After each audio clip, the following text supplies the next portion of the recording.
Luz de emergência para Lula. O governo perde a batalha do Pix nas redes sociais e começa 2025 mostrando fragilidade na política e na comunicação. A reeleição do presidente está sob risco? Festa da extrema-direita. Trump toma posse na próxima semana, sem a presença de Bolsonaro, que teve a viagem para os Estados Unidos vetada pela justiça brasileira. Barbárie no campo. 2 líderes do MST são assassinados num assentamento no interior de São Paulo. E uma pausa no massacre. Hamas e Israel acertam um cessar-fogo após 15 meses de uma guerra em que mais de 40 mil palestinos foram assassinados pelo governo de Netanyahu. Eu sou o Rodrigo Viana e esse é o Tempero da Notícia, que está começando agora.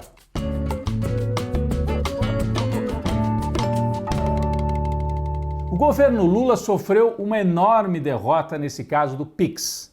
Terminou a semana tendo que retirar a portaria que aumentava a fiscalização que já é feita nas transações normais, nos bancos convencionais, mas que agora passaria a acontecer também nas operações de Pix feitas por fintechs, aquelas maquininhas de compra ou os bancos digitais. Ganhou corpo no país uma gigantesca campanha da extrema-direita misturando fake news, mentira, mas também explorando dúvidas legítimas da população. Defensores do governo acharam que bastava esclarecer, vamos explicar, as pessoas vão entender, e assim a gente refuta as fake news. Vamos refutar a ideia de que vai haver uma taxação, porque não tinha, era mentira isso, que cada movimentação de Pix ia sofrer uma taxação. Ok, mas restou uma outra dúvida.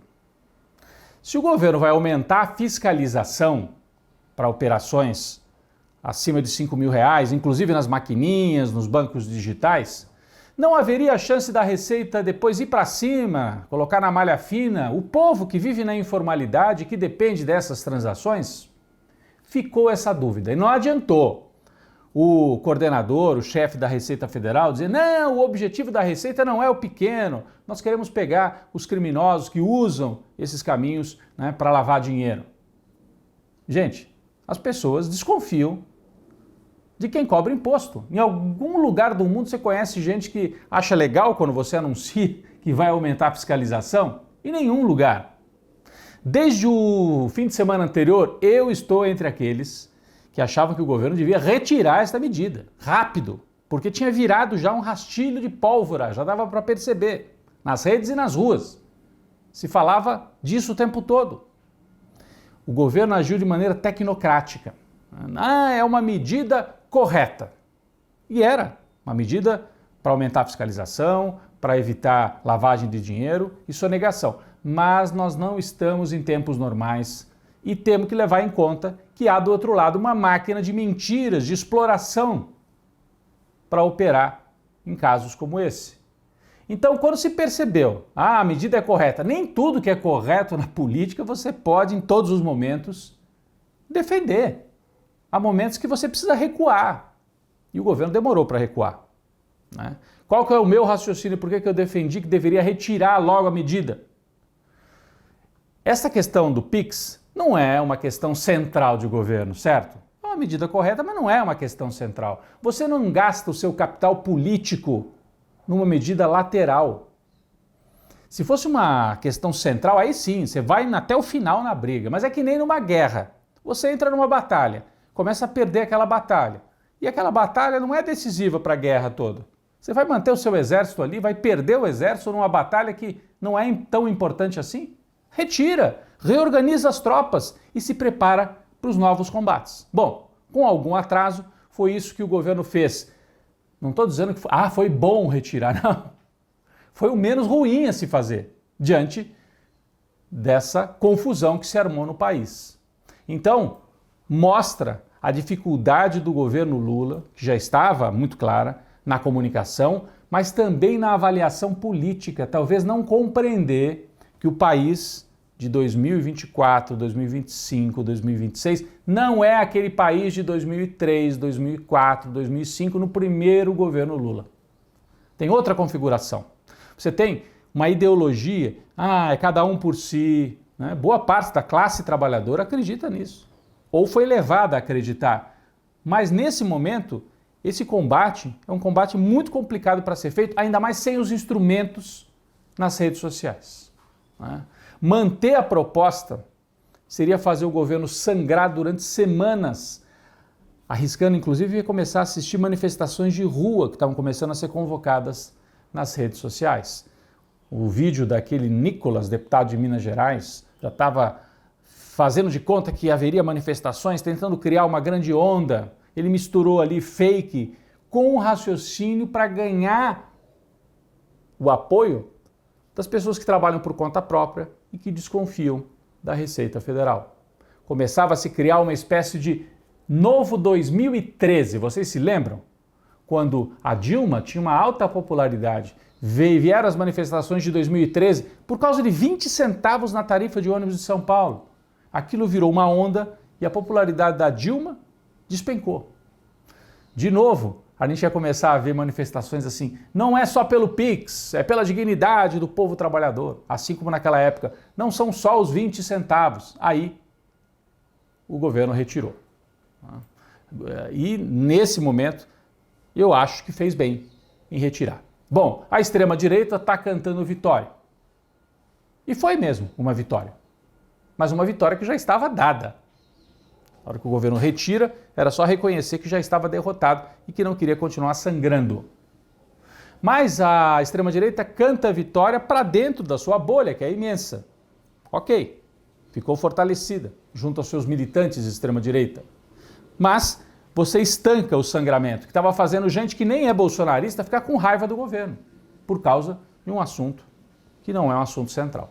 Bom, passado o solavanco, fica claro, a partir desse caso, que o governo precisa reorganizar suas tropas, especificamente para fazer comunicação. Nós vamos falar disso mais adiante, até porque, justamente nessa semana, o Lula acabou de trocar o ministro da SECOM. Saiu Paulo Pimenta e entrou Sidônio Palmeira para tentar dar uma estratégia com começo, meio e fim. Não pode baixar uma norma técnica falando de PIX e o governo não esclarecer a população e achar, não, nós vamos explicar que é correto.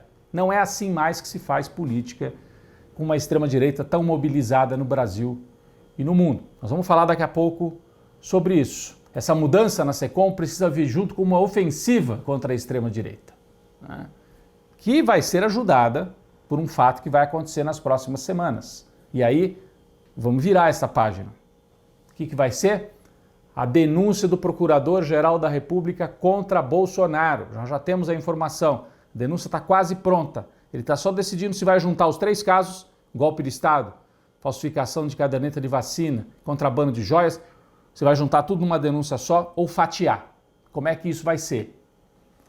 O Procurador da República, o Gonê, deve apresentar isso entre fim de janeiro e começo do mês de fevereiro, e aí a pauta passa a ser julgamento de Jair Bolsonaro e dos seus asseclas. 40 indiciados ao todo pela Polícia Federal. O Bolsonaro, por sua vez, aposta suas fichas nessa ofensiva de comunicação que conta com o apoio que vem do Norte, numa onda que é provocada e que é ajudada pela posse de Donald Trump. Trump toma posse agora no dia 20, vai ser uma grande festa da extrema-direita mundial. Aliás, Jair Bolsonaro queria estar presente, pediu o passaporte de volta, porque o passaporte dele estava retido, para ir à posse, e a justiça brasileira disse, não vai, porque tem risco de fuga. Ele pode fugir, ele está para ser denunciado pela Procuradoria no caso de golpe de Estado. Mas haverá uma grande comitiva de deputados da extrema-direita brasileira lá em Washington para participar dessa festança da extrema-direita, festa dos extremistas. No campo internacional ainda, outra notícia importante dessa semana, cessar fogo entre Hamas e Israel. Ele vem num apagar das luzes do governo do Biden e será feito por etapas, né? O Hamas vai liberar reféns israelenses e Israel vai liberando também reféns e prisioneiros palestinos. Mas há um detalhe, que não é um detalhe, é algo importante. Israel continua bombardeando a faixa de Gaza nessas últimas horas antes do cessar-fogo entrar em vigor. O Netanyahu está sob pressão da extremíssima direita em Israel, que não quer acordo, quer que a guerra vá até o fim para exterminar os palestinos. Então há muita confusão, o cessar-fogo está acertado, mas precisa ver como é que ele vai ser colocado em prática. A gente torce para que isso aconteça, porque são mais de 40 mil mortos, assassinados pelos israelenses, os palestinos mortos, faixa de Gaza destruída. E agora a Europa e os Estados Unidos vão se apresentar para reconstruir Gaza e ganhar dinheiro com a desgraça que eles aprontaram lá em Gaza. O Hamas e os palestinos seguem de pé. As casas foram destruídas, mas a luta palestina não terminou aqui e pode ser vista até como uma vitória. O Hamas ainda ter reféns e ainda ter força para negociar um cessar-fogo. Não foi rendição, teve que ser uma negociação. Vamos acompanhar para que o cessar-fogo realmente aconteça e a população tenha um alívio nas próximas semanas.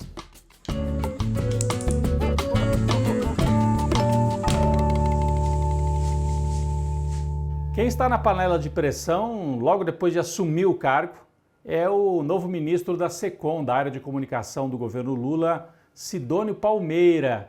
Ele já assumiu em meio a esta crise do Pix, que não foi ele que criou, né? Foi criada por essa portaria que vem do ano passado da Receita Federal. Mas este caso mostra o desafio de Sidônio Palmeira, que é um marqueteiro, está acostumado a fazer campanha política do PT na Bahia e tal. Resta saber se terá as condições e a capacidade de articular a política de comunicação do governo em tempos de redes sociais. Não dá mais para achar que adota uma medida técnica, explico, coloco o diretor da Receita para explicar. Não é assim mais, né? Há uma onda, você tem que enfrentar a onda da extrema-direita nas redes, os algoritmos, criar estratégias permanentes para isso. O governo tem que deixar de ser reativo, só reagir ao que faz a oposição de extrema-direita. Se fosse a metáfora aí do futebol, né? A bola está o tempo todo no pé da extrema-direita, espalhando mentira. O governo tem que ficar com a bola. E isso significa gerar fatos positivos e comunicar esses fatos. Alguns deles já estão aí. O governo também precisa de uma marca política, não se trata só de comunicação. No meu entendimento, uma destas marcas, e deveria estar na estratégia central de comunicação do governo, é a ideia de isentar quem ganha até R$5.000 de imposto de renda, até porque seria uma vacina. Ficou na sociedade essa ideia de que Haddad e Lula querem taxar todo mundo, inclusive os pobres. Ficou por uma campanha de manipulação. Se você adotar uma medida que isenta quem ganha até R$5.000, e essa é a proposta do Lula, você desfaz isso na prática. As pessoas vão falar, não, era mentira. Tanto é que estão isentando a gente do imposto de renda. Esta marca é fundamental para o Lula, para que ele possa se contrapor a esta onda da extrema-direita, para que tenha uma marca nesse terceiro governo e para que os setores mais de centro, que nem são muito de esquerda, apoiem, sigam apoiando o Lula e ele siga forte para a reeleição. Porque se ele não seguir forte até 2026, uma parte desse centrão vai para o lado do Tarcísio, governador de São Paulo, e aí o Lula vai ficar mais isolado na campanha de reeleição. Então, Sidônio Palmeira tem um papel central na definição desta tática, que é de comunicação, mas também passa pela liderança geral do governo, precisa de uma nova linha política. O que tem de novo para apresentar, para dizer para a população, vamos manter o Lula mais 4 anos e evitar que volte essa turma destrutiva da extrema-direita. Sidônio Palmeira está na panela de pressão porque assume já com esse enorme desafio para os próximos meses.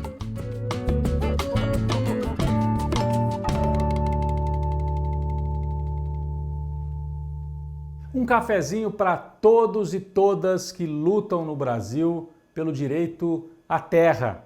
Nesse mês em que o MST faz mais um aniversário, 41 anos de luta.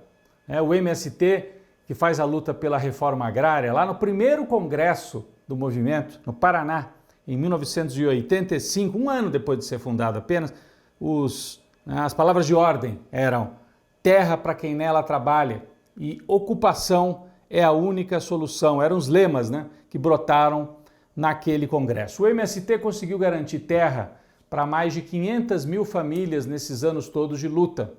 Nos últimos tempos, partiu também para outras lutas, pela agroecologia, dialogando também com os moradores da cidade sobre a importância de produzir alimentos saudáveis. Então é uma batalha no campo, mas que tem grande reflexo também nas cidades brasileiras.